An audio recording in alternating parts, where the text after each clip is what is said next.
It wasn't that long ago, just a few weeks ago, it felt like we weren't going to have an Olympic Games. Well, vaccine rollout, cases dropping in a lot of parts of the world, not all of them, gets you optimistic that these games will go on, especially if we get closer to the summertime. Now, it's going to be an Olympic Games unlike any we've ever seen before, but games will be played. Amongst all the events taking place, a men's soccer tournament which has 14 teams already in it. They are awaiting 2 more entries, and they're going to come out of CONCACAF in the Olympic qualifying to take place starting this week in Guadalajara, so we're going to preview it. The United States and Olympic Games, it's a big deal. Since 2000, the U.S. have qualified for 1 Olympics. That's 4 Olympic Games they've qualified for 1. It's a big step here to help bolster the senior team. In fact, because of the failure of not qualifying to the Olympic, this was part of the reason the United States did not qualify for the World Cup. That generation of players needs that. It's like glue. Mexico, for instance, has benefited from the Olympic experience. They won a gold medal in 2012. They qualify, their youth teams do well all around from every level, and it all feeds towards the senior team. The United States needs to qualify. However, there are some energy pushing against them.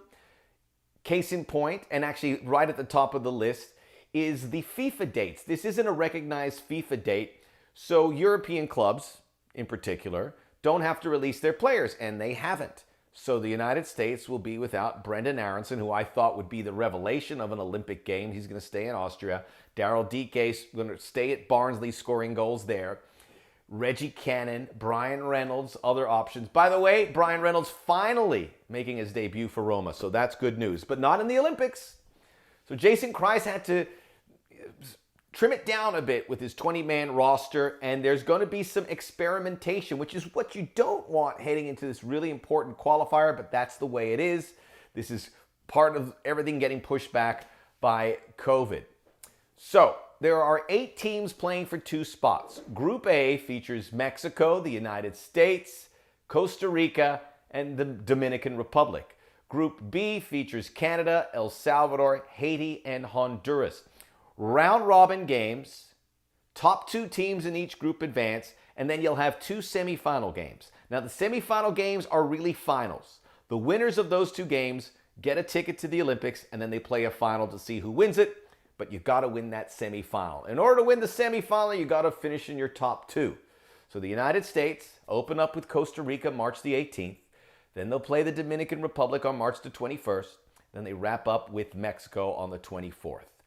Mexico is loaded. It's almost at the point where you just want to let them go. Obviously, you're going to play with them, but they are going to be... Mexico historically doesn't field a name-recognized Olympic team. Not the case here. They're getting guys who are playing important minutes for Liga MX teams. Sebastian Cordova at the top of that list, an everyday player for America. Roberto Alvarado of Cruz Azul. Sebastian Jurado, the future goalkeeper for Mexico. JJ Macias, the number 9 for Chivas. Eric Aguirre. Man, this is a really loaded squad. So the United States may not get that result against Mexico, but you got to get that result against Costa Rica in the first game. If you win that game, you are in great shape. So say you finish second. Then, who do you play on the other side? Well, I'll tell you this. Avoid Honduras.